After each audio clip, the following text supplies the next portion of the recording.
So the new year is here, and I again decided to share with you my stories and my experiences from the last year. Where shall I begin? Gosh, thinking about 2023 partially feels for me like a nightmare, but I wanna start with the positive news. So firstly, I'm gonna show you what I got myself last year. I bought myself this beautiful plum satin bedsheet set, and my sister commented on it like this. She said that now my room looks like a brothel. And I also asked my colleague to tailor for me a couple of silk pillowcases, which made my beauty pillow completed. Throughout the year, I collected on the street near my house these items. I went for 3 days long festival called Intrinsic with my friends in October. Capacity of the community was really low, roughly just like 250 people. We were about 10 of us, and at night, with only 9 degrees Celsius, I got bloody cold in my tent, but it was definitely worth it. Although music which was playing isn't exactly my favorite one, people and vibe was excellent. And now all the sad news. This year I lost 3 of my good friends. All of them died because of cancer. I ended up my 4 years long relationship, and somehow a couple of my friends shared with me their sad life stories. All these things made me realize how valuable our time is and how important it is to make it the most efficient. I began to repeat to myself, all I want in life is to be constantly happy and to be a positive thinker at all the time.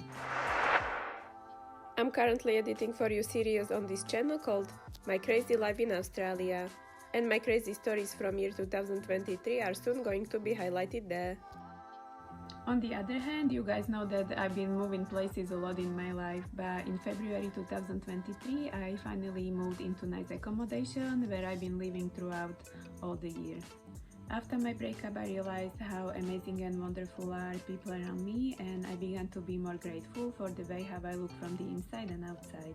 By that I meant, as a single woman now, there is no one really to love in my life except my family and friends, of course.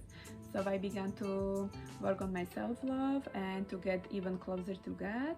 And I also began to work on my qualities, to be a better person and to have stronger respect for myself.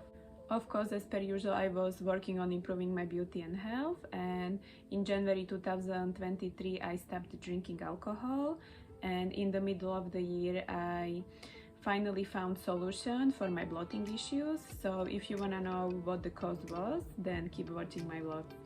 I try to keep going for bachata lessons and the swimming sessions and work out at home at least once a week.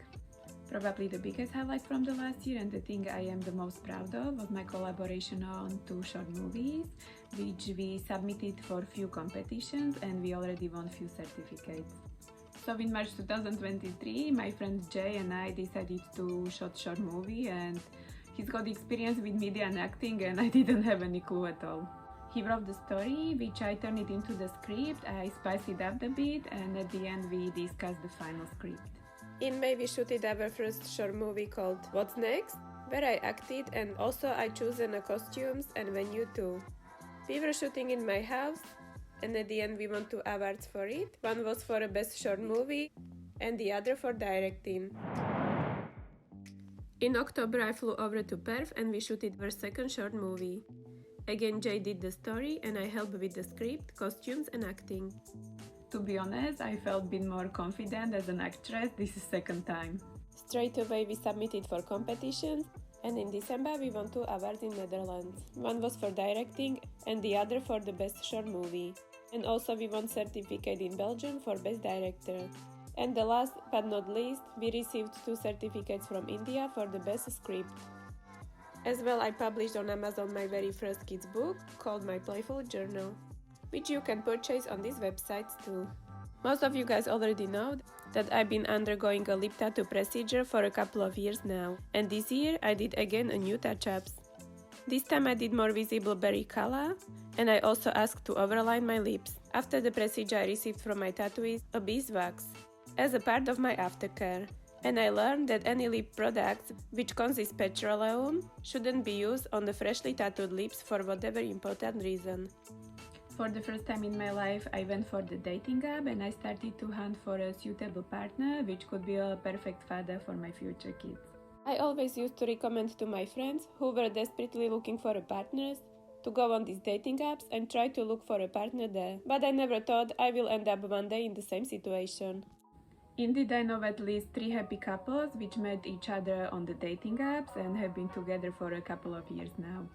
I use these 2 dating apps here in Australia, but there are many more options. Just be careful of strangers and scammers, and never meet a guy in a private suspicious place for the first couple of times. And here are some tips I've been advised by my friends and also learned by myself. Using dating apps can be quite time and energy consuming if you are not lucky enough to find the prince of your dreams straight away. Therefore, my first tip is to be straightforward. If you're looking for a marriage, ask the guy straight away. All the important questions has to be asked immediately. Regards kids, what country are you planning to live in, and so on. If you've seen only one huge red flag about the guy you are talking to, don't waste your time. Trust me, there will be more options for you. Just be patient and right guy will come. Try to talk to and see more guys, not just one at a time, as you don't want to waste your time and you need to compare who's better too. Before you go for a first date, send a similar text as I sent to a guy I went to meet, so he won't try to touch you at least for first 5 dates, as it's very important for a long-lasting relationship to build firstly a strong friendship. And if he's the one, then you two will get heaps of time for a physical touches later on. Don't say to him where you work, live, or go for your daily activities. Once you two are already a couple and been dating for a while, and you trust this person, it's fine to share with him some of your personal details. Just try to protect yourself, as there are many weird people out there. We start to idealize the person by just chatting with them, but it might be a lie. At the beginning, just talk about most important things. And if you see same values and intentions, and if there is a vibe, then you can ask the guy to go out even first. If you don't want to pay on your first date and you are afraid he won't offer to pay too, then you can suggest to him something like this. Do you wanna catch up for a quick walk on the beach or in the park so we can see the vibe and chemistry? This way you will see if it's true what he meant by his text messages and if there is a real potential between you two. Let guys talk more on your first date. Don't tell them everything about you, be a bit mysterious so they want to meet you again and again. Have ready some important questions you wanna know about guy, but also don't make it look like an interview. You can tell him some short stories from your life, but try to don't mention your ex-partners. Also try to be funny, to make this whole situation a bit loose, but most importantly, be yourself. End of the November 2023, I finally met the great guy. We already became officially as a couple in December, and so far I see him as a perfect match, so please cross your fingers for us. Last happy thing I could experience in 2023 was that at the end of the year, my friend Celine asked me to look after her dog Daisy, and we spent a lovely 3 weeks together. If you enjoyed this video, then don't forget to subscribe, and I wish you all the best in 2024.